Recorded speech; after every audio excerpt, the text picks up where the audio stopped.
Hello everyone, Chris here from Llantriston Tennis Club. Today I'm going to show you a little drill which involves hitting against a wall. You need a racket, a ball and a wall. What I'm going to be doing, hitting the ball against the wall, one bounce when it comes back. As the ball bounces up to its highest point, I'm going to try and contact the ball as it's coming back down. Okay, so a little bit of footwork needed and a bit of timing as well. So have a little look at this.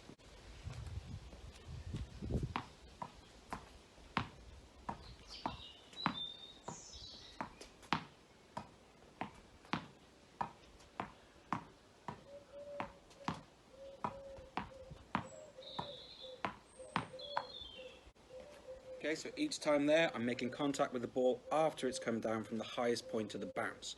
Okay, if this was in a tennis rally, that's the point we want to contact the ball. We don't want to contact when it's up at the highest point of the bounce, if we can. Okay, give that one a go at home. Best of luck. Take care.